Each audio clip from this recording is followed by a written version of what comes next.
And that was the first time that I actually heard of the terminology environmental justice. That was the first time that I was able to start making these connections of why is it that a lot of my family members have asthma, where we're experiencing a drought like we've never seen before. And I think that's one of the main elements that we need to work. It's empowering our community. If we don't do the work in our own circles, in our own families, in our own neighborhoods, at our own schools, at our own workplaces, on the public bus, at the dinner table, we need to have those conversations first. This conversation is incredibly important and timely as our nation continues to grapple with the pervasive systemic racism, including in our environmental, energy, and healthcare systems.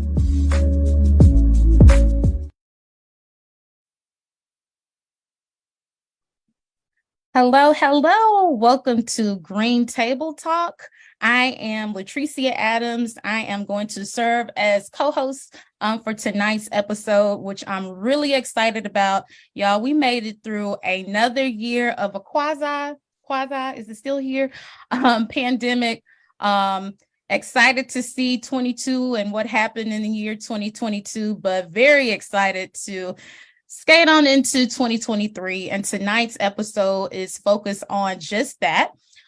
What's the tea? What's the green tea? What are the things that we should anticipate, which we should see as it relates to environmental justice policy from a Black and Brown perspective? Far too often when we talk about policy, legislative policy, particularly around environment, I know for me, it gets way too technical. So tonight, we have some experts in the field that's going to be able to break some things down and really help us to go into year 2023 ready to go, ready to fight the power down at the people movements part of this work at the grassroots level. So I'm going to turn it over to tonight's guests. We'll first start with self-introductions with Mr. One and Only Chris Espinosa. Thank you very much for the invitation, LaTricea. I'm Chris Espinosa. I'm the Director of Outreach and Engagement for Chair Grijalva on the House Committee on Natural Resources. And I'm really excited to be here and have this conversation with you all. Awesome. Happy to see you. I have to brag on you, Chris, before we get to our next illustrious guest. Y'all, Chris is the man, okay? You can tell that he's a little bit modest, but it has been such a joy seeing some of the work that Chris has done, particularly in the legislative space around environment. So super excited to hear how some of that work should show up as we move into 2023. Our next firehouse, Black girl magic, all of that sprinkled around, the one and only Kari Fulton. It's good to see y'all. It's very good to see y'all. Very good to be in good company with everyone. Yeah. And so you want to introduce, I apologize. My chalkboard fell off my wall. I was trying to put it back on. You know, I have an accoutrement behind me. And some of it's real, some of it is AI. So, but I wanted to make sure, I work on environmental justice issues and climate justice in particular, especially around federal policy. And I'm really excited to be in this conversation with you. Thank you for having me. Awesome. Always in good company. I like that phrasing. Kari has been a friend and a partner with Black Millennials for Flint since our inception, from working in Ward 7 and Ward 8. If you're in the DC area, you already know what time it is. So excited to be in the virtual space, but still connected in community with Kari. Good to see you as well. So let's go ahead and hop right on into it. All right, so this year in 2022, major moves as it relates to environmental justice legislation. And I want to just focus on that term. It feels good to hear environmental justice legislation. I mean, for years, we've heard, environmental policy, that's a bit more polished and in some instances not really centered at all around the actual environmental justice, the people-centered aspect of this work. So getting down to it, let's talk about the IRA And I'm not going to do the federal type of acronyms for tonight. So let's talk about the Inflation Reduction Act. So we've seen the Inflation Reduction Act, posted all over the media. We've seen it on social media, traditional media, all these different things about the Inflation Reduction Act. What I'd like to engage you all in conversation about is, number one, can you just break down what the IRA or what the Inflation Reduction Act is for someone who is not necessarily familiar? And then also, what do we foresee, particularly as it relates to communities, so Black and Brown communities? What should we be looking for as it relates to the Inflation Reduction Act as it kind of trickles down to the local level?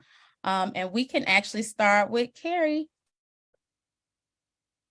For sure. So, well, I really think that, so as we talk about the Inflation Reduction Act, it is a major aspect of support for infrastructure. There's also a lot of changes to the tax code as far as how things are activated. And I want Chris to go a little bit more in depth because he's on the Hill navigating, and so he can give you all the technical legalese around the Inflation Reduction Act. It also does some major investments into environmental justice. It helps with the investments for Justice 40, which some people may have heard of. If you haven't, Justice 40 is an initiative that says that all funding for climate investments, the overall benefits, at least 40% should go to quote unquote disadvantaged communities. And I know, LaTricea, you've done a great job on the WEJAC supporting a lot of that really important work. But it is a huge climate investment within the Inflation Reduction Act. And also there are some pieces of it, coming from the climate justice perspective that are not enough. And there's also the reality that there are some investments in certain types of fossil fuels and carbon capture and sequestration and some other aspects that are very, very, very controversial. And they may not necessarily benefit our communities, and also continue to invest into industries that we want to get away from. If we want to get into a truly renewable and just green economy. So a lot of people had a lot of issues with that. And, I know other people will dive deeper into that. But what is most important around it is how these investments are going to come down to communities. So when we talk about, okay, you have the infrastructure bill that came out, you have the Inflation Reduction Act that just came out, you have huge investments into really changing over the way that we look at our country right now. Are all neighborhoods going to get equitable treatment? And even when we identify disadvantaged communities and we create new metrics, how do we make sure that we have the checks and balances to ensure those who are most impacted really get the benefits that they need to have? And so that's been a huge struggle. So I'll stop there, but I know that there's so much more that we need to be talking about, and that is going to be critical for making sure that the money that is coming out of these different policies on the federal level actually come down to the communities that need it. Yeah, that was excellent. And I think Kari did a great job at encapsulating what the IRA really is. If I had to sum it up in a sentence, I would say the Inflation Reduction Act in a climate context is the biggest investment this country has ever made to addressing climate and environmental issues. It's $369 billion dedicated to that effort. It's a combination of tax credits and tax incentives, pollution reduction targets, funding in programs to accelerate the clean energy transition, but most importantly and most significantly, for environmental justice communities, for frontline communities of color, economically oppressed communities, is when you marry that with the administration's goal of ensuring that 40% of the benefits from these climate investments go to those very communities, it has the potential to be a real game changer in marginalized communities across this country. Now, that is not a given. It is still going to take community-based organizations on the ground working with their municipalities, working with their states to ensure that this funding is dispersed in an equitable way, that it goes towards projects that communities support and that communities have input into throughout the process. So it's going to be a long rollout, but it gives every frontline organization on the ground an opportunity to really shape how this funding transforms their own communities in a way that's going to position them for the clean energy economy of the future. Yes, so you all just dropped all sorts of gems. Thank you so much for really giving that layout of what the Inflation Reduction Act is. I know in the beginning stages of the Inflation Reduction Act, Black Millennials for Flint did some work on the ground, trying to make sure that even the information was digestible for community. So you can very much so, like you mentioned, Chris, we're really working together collaboratively at the local level, particularly with cities, with counties, with municipalities and the like, and then also states. One thing I want to kind of add another layer to this question with, so while we realize, in some states are not created equal, some states are a bit more progressive than others. So like, for example, I think about, for example, in Ohio, when you have cities like Cleveland that are doing this major investment with some of their funding, not specific to the IRA, but just in general, really focus on lead service line replacement, for example, which is something else that came up towards the latter part of 2021, but in implementation year in 2022. What advice would you give to community members on the ground to make sure that this money is going where it's supposed to go? So while it's a beautiful thing, and kudos to Congressman Congressman Raúl Grijalva and team for making sure that this monumental bill like the IRA with the bipartisan infrastructure fund, all of those things came to pass. And I can just start with Kari. Like, what do you think people should do, people power, to make sure, again, while this is major investment, making sure that it does get to the right people that are being disproportionately impacted?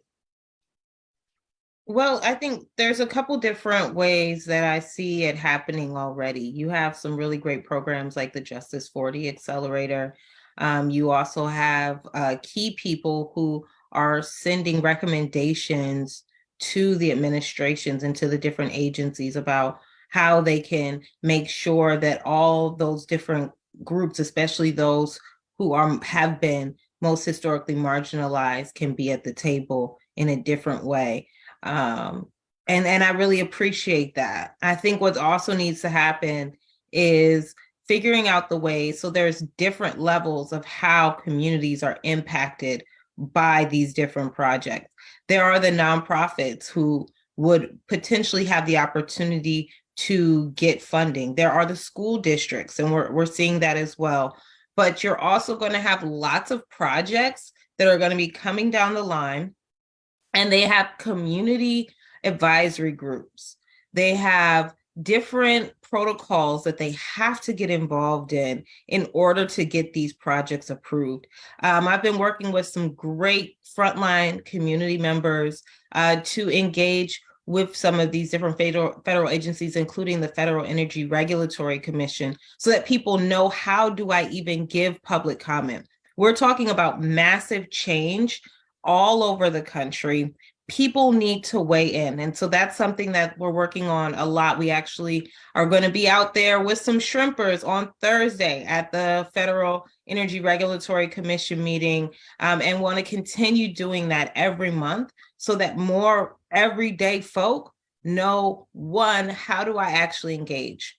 Two, where do I have the potential to raise my voice? And three, what is the right way to raise my voice? Because a lot of times we get so caught up in the emotion of the moment that there might be real technical legalese things that need to be brought up, and we might not necessarily know which way to say that. It's all this, did you say the and the or did you just say the or? And I think when we have more of our experts that are able to work with community, that is so key and critical. What I also appreciate is that people are sharing this information crosswide. So you might have one organization and they get a grant to figure out how do they navigate these different things. And they don't just keep that information to themselves. They're spreading it to every other grassroots organization that they can so that it can go out far and wide. And we need to figure out a way to multiply that and get it out as fast as possible, because we're talking about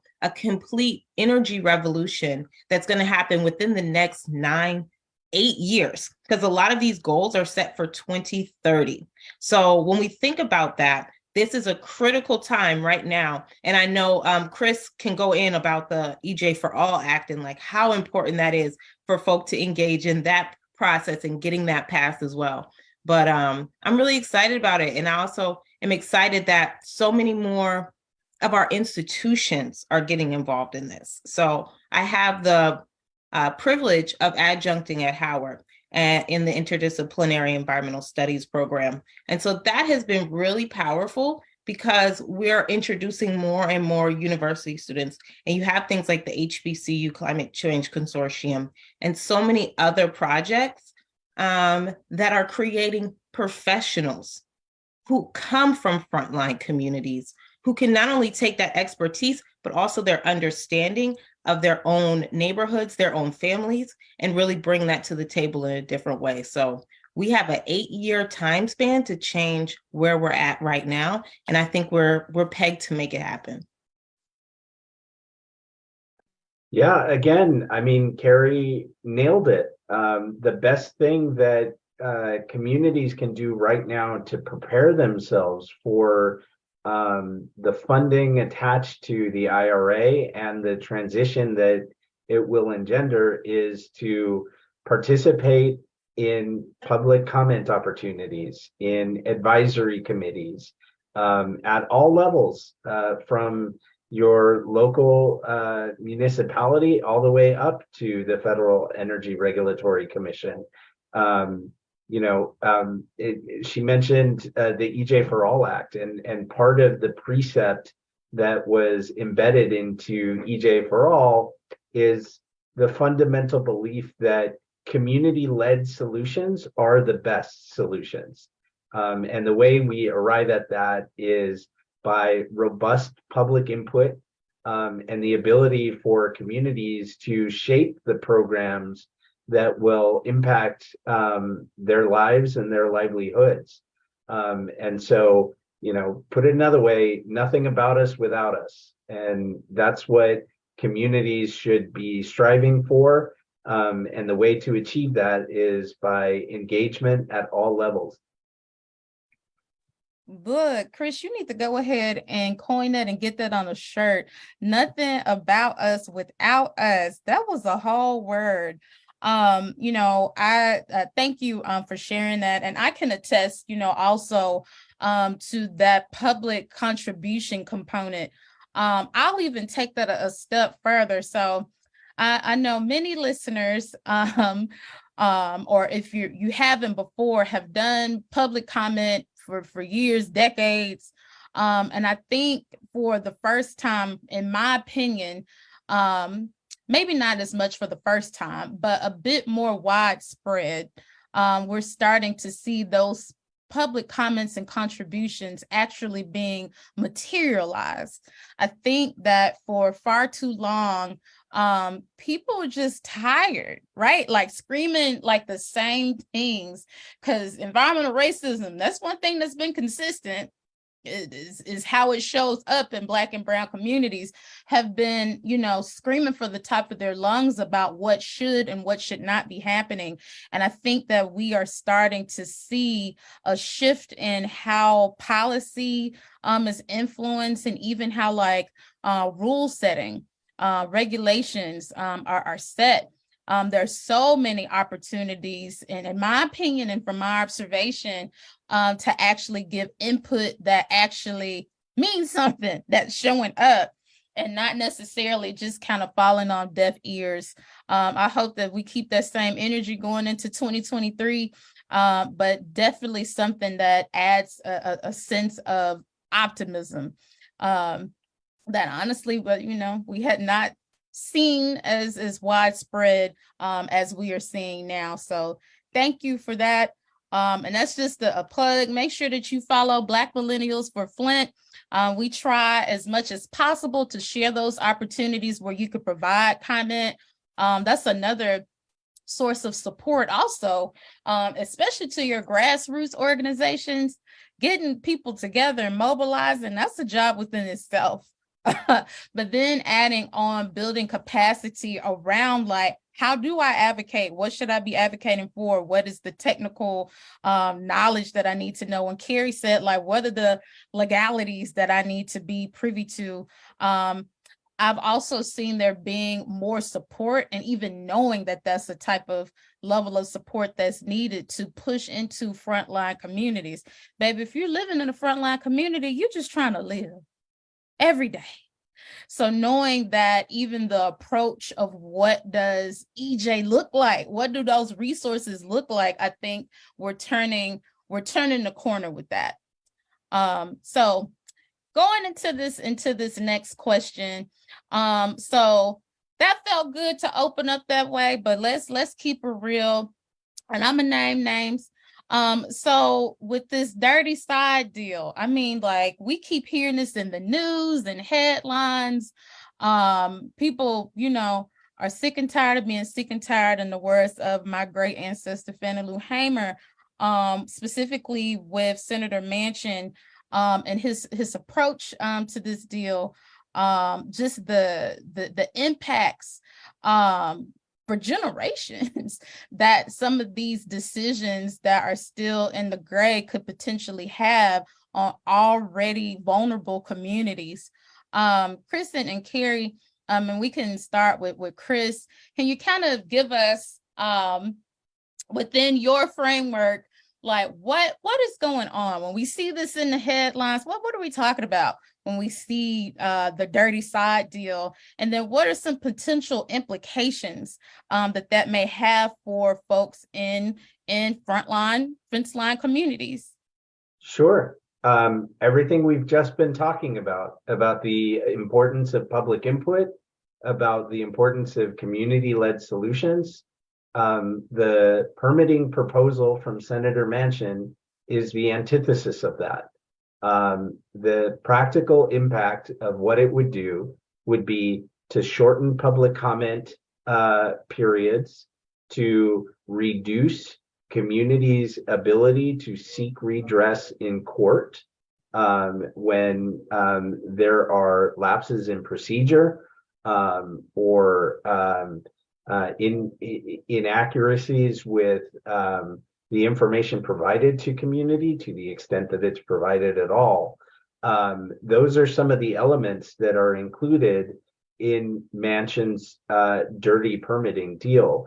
It is designed to fast track and speed up energy infrastructure, not clean energy infrastructure, energy infrastructure. And so it would have dramatic implications for communities across the country and their ability to have agency within their own communities, and their ability to object to energy infrastructure that has the potential to harm them, to harm their families, to harm their public health, and to depress the ability of communities to thrive. This measure has come up twice now. It has been proposed as an attachment to what's called must-pass legislation. These are pieces of legislation that are so critical to the nation that often they get support where otherwise certain provisions would not. And it's been beat back by the community twice. We just found out this evening that Senator Schumer has offered Senator Manchin yet another vote on his dirty permitting deal, which could come as soon as this Thursday. So it's very harmful to communities. It puts their future and this whole clean energy transition that we're talking about in jeopardy. The good news, though, is that there is something that folks around the country can do about it. They can call their senator right now, today, and share their voices on this. Let their views be known to their elected representatives. It does require a 3/5 majority vote, so 60 votes to pass. And if communities lift up their voice, there's a very strong potential that it could fail yet again. And so those are the stakes. Yeah, it's a lot at stake. And beyond that, it would allow for expediting some really controversial projects, including the Mountain Valley Pipeline. So that has had activists across the country up in arms. People have been pushing back, which has been super awesome to see. And also to see Chairman Grijalva really leading that effort on the Hill to get other people to stand up and say, we don't want this permit reform. But it came out of the Inflation Reduction Act as a way to get Joe Manchin to agree to this reform. And not to this reform, but to the IRA and passing it.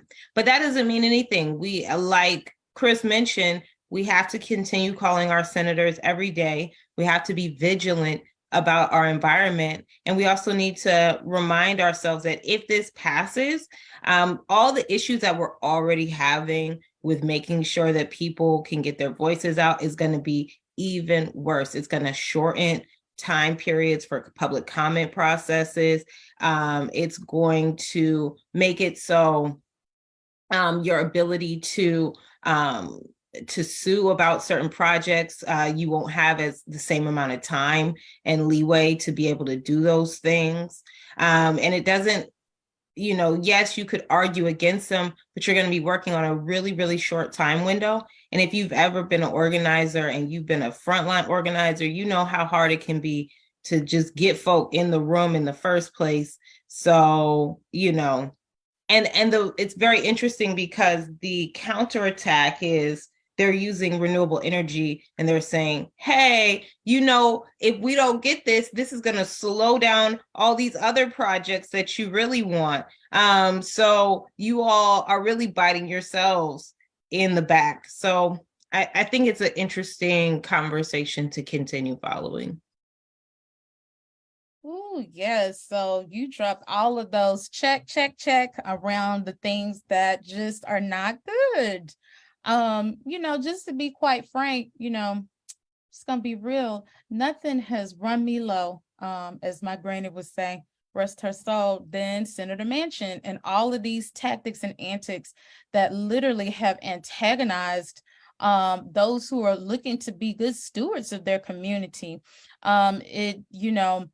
I'm really excited just to kind of piggyback on what Kari said you started with saying like community organizers and activists have been up in arms and community members. And so I think, from an opportunity perspective, I think having even virtual forums like this for having community members, that outreach and education component where we are able to clearly articulate like what's at stake, and pair that with, similarly to what Chris shared, like how can we make sure that we are ringing the phones from our respective Congress members, like ringing it off the hook, to let them know that this is something that is very important to their constituents, and that constituent choice. What seems to be the theme for this evening is that public input, I'm going to keep saying this, materialize and really shows up and how people are going to vote. And add another layer in there, push back on him publicly. Yep. We see more progressive, members of Congress, and we're going to keep championing Congressman Grijalva. We see him being public and being very front and center and educating his own constituents about what could potentially be at stake. But also, I urge members of Congress, I urge those staffers to be more visible and vocal about what those specific impacts of their constituents, speak and work for your constituents, and what harm may be at stake, along with, a vote and a push in the right direction. So I want to make sure that I spoke to that, is to make sure that in all of this, with community like clapping back, that we have those people who coin themselves as being progressive, that you really show up in a progressive way and don't, fall into the status quo. But thank you for that. Woo, I got riled up about that one. It's been a rough year with this gentleman, and what he has set out to do. He is really adamant and persistent in this agenda, my word. Well, LaTricea, I think one of the things that really demonstrates contrast is the approach that my boss, Chair Grijalva, has taken in crafting EJ for all and ensuring that public input matters, that community participation matters, and that those are fundamental concepts to democracy. And if I could just digress a little here and point out that one of the things that the community has expressed is so frustrating with what they see in the Manchin permitting deal is that it's the exact opposite of that. It's a backroom handshake deal between two individuals with no real connection to the kind of communities that we're talking about, with no process, with no hearings, with no debate, and yet that proposal is moving forward. That stands in stark contrast to what we want to see as the future of policymaking, and that stands in contrast to what's reflected in the Environmental Justice for All Act. Yeah, and to add to that, Chris, I take that personally with somebody doing something against the Environmental Justice for All Act. What is very special, and I would be remiss not to uplift this, is how public comment was taken and contributions for community, specifically for this bill. It literally, y'all, I'm talking about line for line, word for word, a platform in which any community member. So let's kind of focus in on that. So for example, and rest in peace, I should have opened with acknowledging a now ancestor, Congressman McEachin, who has been so instrumental in this work and this very conversation that we're talking about. To right up until he transitioned to being an ancestor. I have to make sure that I acknowledge that. But with the work of the late Congressman McEachin and Congressman Grijalva, has a actual platform where, again, it doesn't matter, like if you're in Arizona, if you're in Virginia, if you're in Flint, Michigan, if you're in Baltimore, Maryland, like you are able to provide this insight on this bill, which is incredible. Black Millennials for Flint had an opportunity early on to provide that comment. We had young people, to be able to provide comment on that. particularly like, our base in Flint, which is very important, specifically when we talk about environmental justice. So it's really incredible to see that work. But then on the opposite end, like you got this dude that's really trying to impede on all this progress. So that's why, operative word, progressive. You got to make sure, that we have to be up in arms to make sure that we are going to bat in all of our aspects of influence, wherever we have power, that we execute that to the nth degree so that we can protect and preserve the people. So Chris, thank you for adding that additional piece. And Kari, did you have something else to share too on that? I just say follow the money. Something ain't right. I just want to know, what check are you about to get mentioned? The way that you press it, baby, the coin must be long because he is persistent. It must be nice. I just want to know. And where is the ethics committee? Like, when does this come up? And I think it's interesting because there's so much corporate interest in our political theater that we don't oftentimes think about it. And I think what's interesting also is talking with the Office of Public Participation. You see, I can't even get it out. Participation, right? The Office of Public Participation with the Federal Energy Regulatory Commission. One of the big things that they mention is like, yeah, y'all need to come and talk to us because these companies, they come every day. They make meetings all the time. You can get meetings with these commissioners anytime you want, and they come all the time. And we as frontline folk, especially as community members, we might not have the capacity to be in somebody's face all the time. We're also not getting paid millions of dollars to be in somebody's face all of the time. But there has to be some level of check and balance between that, because we're seeing it play out right now. How much the interests of these different corporate, huge, monolithic, multinational corporations play a role in the decision making. And I want to also lift up this book called Scars on the Land. And I won't go on a rant, but it's an amazing book that I found out from a sister that works with the Descendants Project. She didn't write the book, but she told me about it. And the book basically talks about the environmental impacts of slavery in the South. And one of the key pieces that they talk about in the book is that all these slave owners and these plantation owners, they knew that they were destroying the land by making the tobacco and laying it out and not tilling the land properly. And they didn't care because it was actually cheaper to just go find other land than to take care of the land that they had, right? And the economic and environmental impact of that is just not dived deep enough into. And we're talking about some of the same players, the people who own a lot, who are getting the big money. Do they care about tilling the land properly? No, because to them at this moment, the cost benefit analysis is off. But we know that the long-term impact is bad for all of us. And unfortunately, those who are hurt first and worst tend to look like me and you as well, Chris,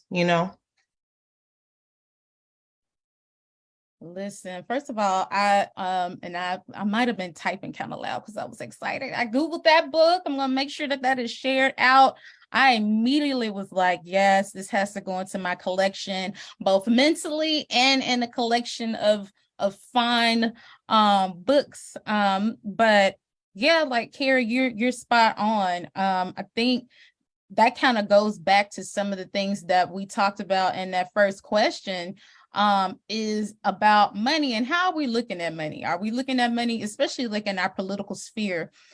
Is it for personal gain? Because again, like, what is going on? Like this, the levels, the audacity that we are seeing to make these side deals. I mean, like, it's really gross. I can't even use euphemisms.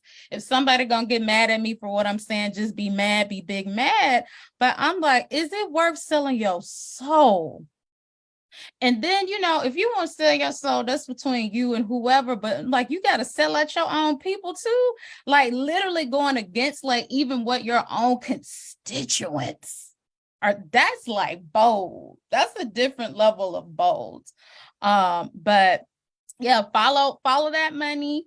And then the other part I want to uplift that's very important, which goes back to making sure, as there being more resources and provisions for environmental justice, operative word, environmental justice, no shade to environmental organizations, we need those too, but these EJ orgs though, that they have enough funding and capacity to actually go and meet with these people that don't live in their community, right? Everybody can't hop on a plane and fly to DC. That costs money. Everybody, can't be put up like in lodging and the like, until we start to see those resources go down into community. I think that's why it's so critical for there to be voices of people from frontline communities, from people who are in economic distress, where of course, like people from major corporations that's getting this money that we're talking about, this dirty money, this blood money, have the resources to actually remain engaged in these, like you said, handshake type of meetings. Yes. Woo. It's a mess. It's a mess. It's okay. Tell them to open these doors. Come on, come through and come open these doors. Open these doors. And I think, at one thing, and I want to uplift Gen Z in the house. Since millennials, we getting kind of old now. Let me tell you something. If nobody else will drag you in public forum and got that on lock, baby, it's Gen Z. If you do anything that is off, they will drag you. That's all we need is to get the youth engaged. You around here doing stuff that you're not supposed to. If community members are engaging with any of these commissions and you're not responding, but you will respond to a dirty corporation, let's go ahead and put those people on blast, right? So it's a brand new day around what community influence looks like. I see that's the type of stuff that I get jazzed about, that I get chills about, is that clapback from community and how strong it is, and really, talking about community-centered accountability is the real essence of people power. And we're starting to see it. Just like dude done tried twice and he's still trying twice, and we're gonna clap back. Every time it's something that clap back, not reflective of community. Like Chris said, like literally this is the antithesis of what people have said. I'm clutching invisible pearls, the unmitigated gall for you to think that that's just gonna go by and it's gonna be cool. Absolutely not. But I want to lift up the boomers. Like first of all, I love a good intergenerational fight, right? Yes. But the 60 and up crowd, the retirees, the folk who's like, I got time today, they are coming out in full force. Full force. I have met so many folk who are like, I'm just tired. This is not the world I want to leave for my grandkids. I'm fed up. I'm angry. I want to see something else happen, and I got time. What you need? Who you need me to call? So it's interesting though, because there's also this chasm that happens in organizing with our communication barriers. So you might have two different groups that want the same thing, but they might not communicate on the same platform. So that's been the very interesting dynamic that I think we're all grappling and tackling with, is like, how do we make sure that this message is going out on every different type of platform so it's accessible, intergenerational, and so the revolution can really happen the way that it needs to, where we're passing that baton and continuing to grow, and that people feel seen. So sometimes we get in these spaces and it's so technical, and we forget that there is still a digital divide. And that, and some of our communities, they don't have all day Wi-Fi to sit on a 6-hour Zoom conference, but we still need to figure out the best ways for everybody to engage. Yeah, I always try and uplift what my friend in New York, Elizabeth Yampierre with Uprose says, which is, if we're not doing it intergenerationally, we're failing. And I think that's exactly right. We need to bring everyone together in whatever mediums we have to use to make sure we're exercising our voice in unison. And that's where you create the kind of change that makes a dirty deal no longer a possibility. Yes. And the intergenerational aspect of this work is what the EJ principles were grounded in. And whether you're Black, whether you're Latinx, whether you're Indigenous, our culture is grounded in intergenerational work, and not even just work, in the way that we love, the way that we commune, all of that, all of those parts. I'm really excited that you all lifted that up. I think, as we talk about a very different approach to environmental justice policy and action, is to break away and dismantle the colonialism that shows up in the process of even establishing how we should be governing ourselves. That should inherently be an intergenerational, a very collaborative, a very intimate, if you will, experience. So you're absolutely right, baby. Let me tell you something. The boomers that have retired, they absolutely have time being like on the hill, like you see it. And I love to see it. And they've been big mad for decades. Like millennials, we've been big mad. We've been grown for a minute. Some of us been grown, for about 20 years. So Gen Z, they almost getting there, but boomers and silent generation, you still have some members of the silent generation that are still about that life and are still very big mad. And I love to see it. I love to see it. And, even from just a spiritual perspective, with it being intergenerational, then we allow grace for our elders when they are tired. They feel comfortable that, we can pass the baton, that we, have an onus as the younger generations to make sure that we are doing the work that they are carrying, that they are trying to bestow to us, right? So yeah, I absolutely love to see it. Let's go ahead and transition, and we're going to shift gears just a little bit. So we talked a lot about the influence from a federal policy and from a legislative perspective, but I want to touch a little bit around rules. So one thing that I personally get really jazzed about is the rulemaking. So just a quick tidbit. And this is the school teacher in me, so it might be annoyed a little bit, but I'm still going to do it anyway. So one key thing to note is when a bill is actually passed and signed into law, like, yay, that's great. But then you have this big other component that includes rules and regs and the like. And that is often left up to respective agencies. So if you don't have that same energy that you had, like when the actual bill was getting passed with that community and public input on the rulemaking side, we're gonna have a problem. I would even dare to say that sometimes with the most progressive and amazing legislation to pass, if you don't have the right rules in place, it literally does not live up to what the bill was actually set out to do.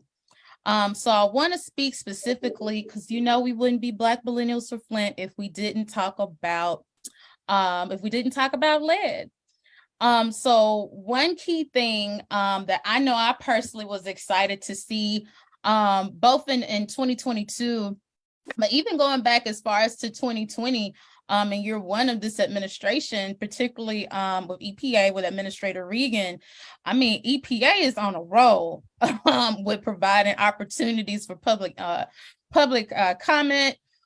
They even have gone on the road, which I've been very excited about. I mean, back in the day, you better just hurry up and make it to DC, baby, if you're trying to make a comment. Of course, like being in a virtual space has made things a lot more accessible. But shout out to EPA that really has been demonstrating, I would even say for other agencies, around what it looks like to truly garner the input from community and doing it in a in different facets and multiple types of modes and mediums, if you will. So let's talk specifically about the lead and copper rule. Whoo, my. The lead and copper rule has been in need of some work for some time. But it takes a long time to get rules established, especially changes in rules. The lead and copper rule has been around since the 90s, just as surely as it has been around for, over 3 decades. That part to actually make those amendments and be reflective of that whole span of time takes a lot of time. So that being said, we kind of have to wait, until 2024 before we can potentially see what these new rules will be before they're actually rolled out into implementation. But we already see some major issues. So we talked about in 2014, 2015, the wake of the Flint water crisis, but just in 2022, we see similar incidents like we saw in Jackson, Mississippi with the water crisis. So thinking about us kind of having to wait, it kind of is what it is at this point to really see some of that public input to go into effect as it relates to the lead and copper rule. What are some recommendations that you would give to people in community, specifically around water quality? And it's a whole nother conversation to talk about other things that's in the water, because it's not just lead, lifting up PFAS, but that's another topic. But what are some pieces of advice that you would give to community members where they can, at least in the interim, while that rulemaking is still kind of solidifying, make sure that they are still in a position where they can hold their local water utilities accountable, their state oversight, making sure that that's happening with fidelity? What advice would you give?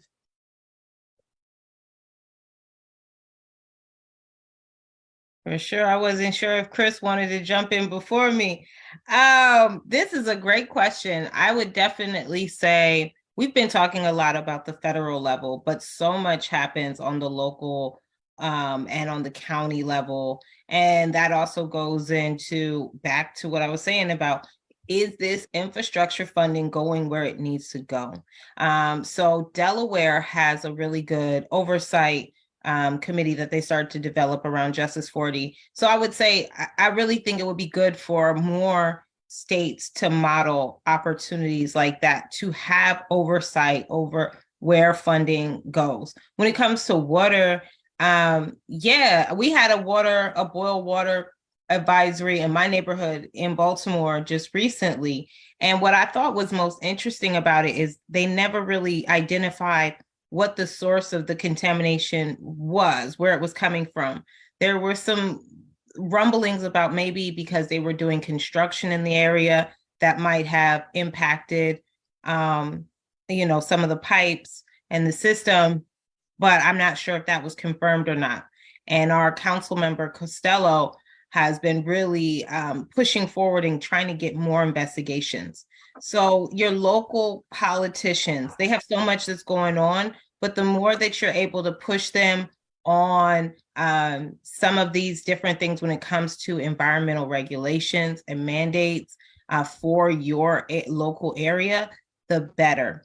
Oftentimes there's so much going on and we assume that the federal government knows what's happening or that the state government knows what's happening and that they're somehow talking to each other all the time. And oftentimes that's not happening. So we even have, there's a coalition now that's trying to urge Baltimore to apply for funding around the diesel bus initiative, right? So you could be doing the same things when it comes to infrastructure for water and really starting to prepare for that.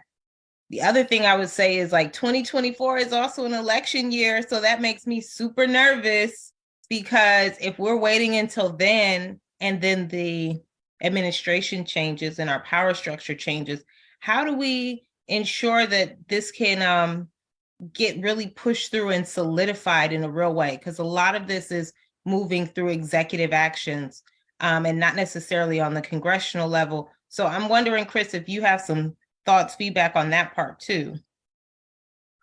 On the implications of the timing in 2024, I'm not really sure that I do. I think, just like we've been talking throughout, and LaTricea, you absolutely pointed out that a lot of times the specificity that we want to see is not included in the underlying legislation that creates our environmental and public health laws. We do really rely on agencies to craft the specifics of how those programs and policies are going to work out. And they revise those from time to time. Both of you are far more expert on this than I am. But just as a general matter, I think we all naturally assume that what's coming out of our tap is going to be safe. And if it's not, somebody will tell us. And that isn't necessarily the case with our regulations around safe drinking water and clean water in general. And so, I think the more that folks can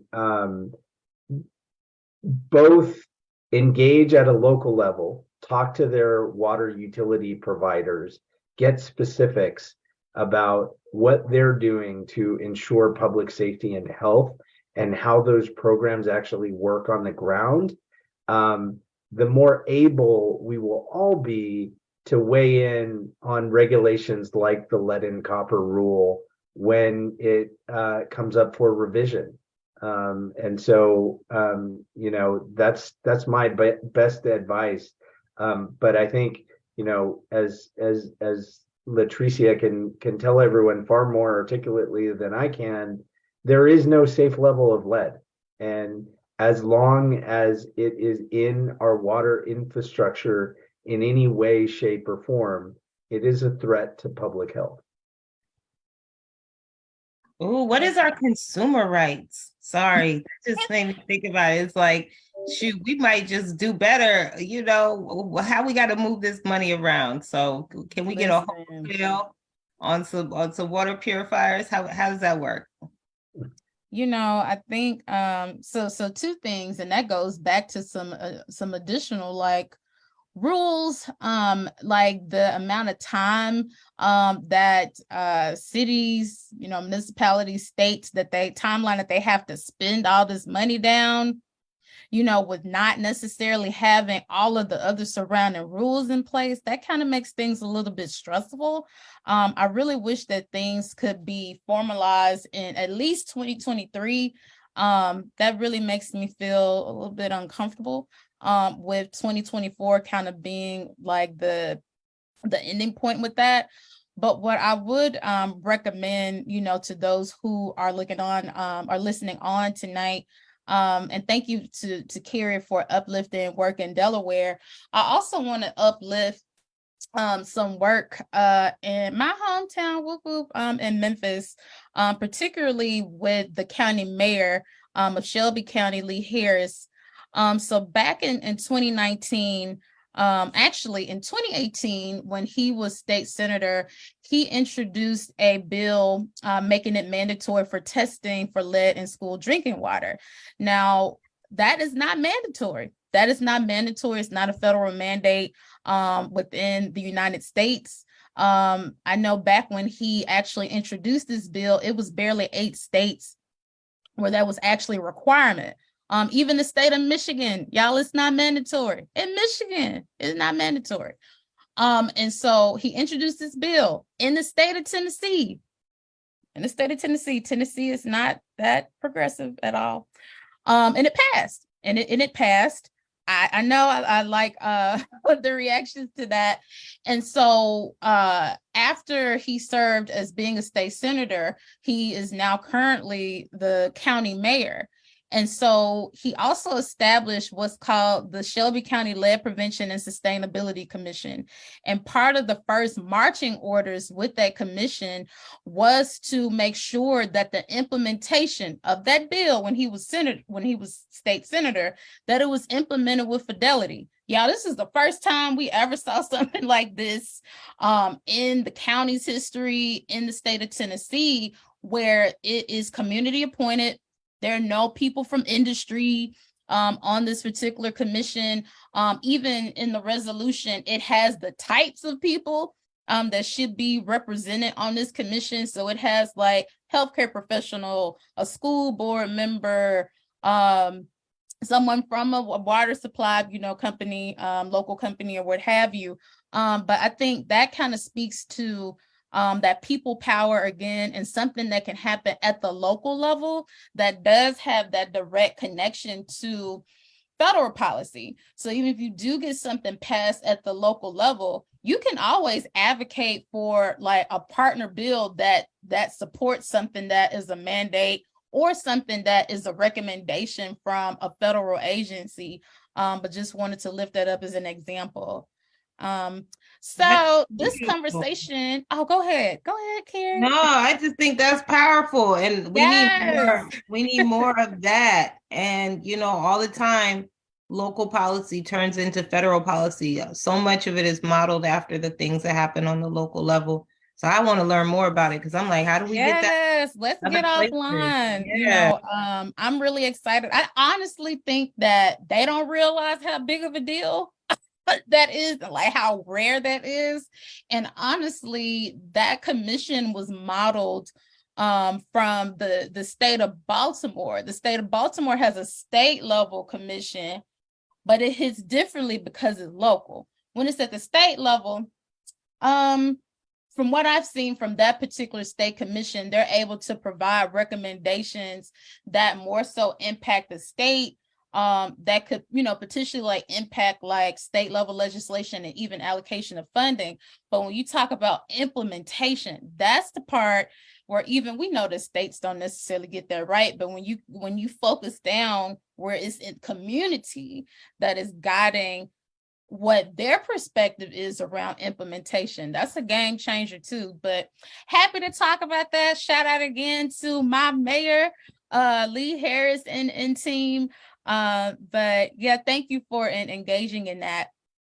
So y'all are so dope. I'm like, I really don't want to wrap this up, but we gotta wrap it up. So before we actually end, I want to say thank you to our guests, Chris Espinosa, as well as Kari Fulton.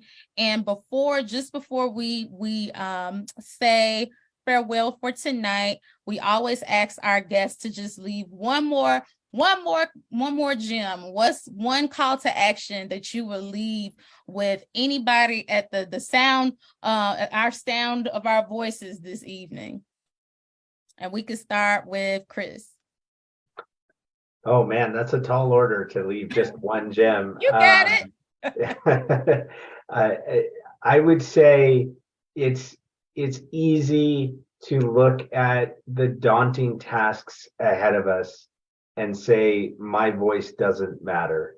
But when we collectively come together and exercise our voice, the one thing that I've learned from my boss, Chair Grijalva, is that the community's voice is far more powerful than we can ever imagine. We just have to work together and support each other to use it. Yes, I knew you was gonna come with it, Chris. Yes, that was a word. Kari? A whole word. Oh man, I've been thinking a lot about this, and I think it's important for people to not to lean into the opportunity and the challenge. A lot of times we lean into the doubt. And as soon as you say that you're not going to do something, you're not going to do it, whether it's good or bad. But the more that you lean into the possibility the more you move with possibility. And we have a lot of possibilities to change the way that this world looks. We have a lot of possibilities to get more potential strength for our loved ones and for our communities, and to really have a system that works differently and better for all of us. But we just have to lean into it. And the more we lean in, I think the stronger we'll be. Yes, well, it has been an absolute joy having these phenomenal guests. Y'all in Tribe. Anytime that you convene with Black Millennials for Flint, we think you're good people, so you're still in Tribe. So while we may be ending this conversation, it's just one of many as we continue to get into good trouble. Thank you so much for those who joined us tonight for episode 3. We're in season 3, y'all. I can't believe that. It's been 3 years. Whoop, whoop. Episode 3 of Green Table Talk. Until next time, we'll see you again in January. Y'all have a good night. Thank you for having us. Thank you.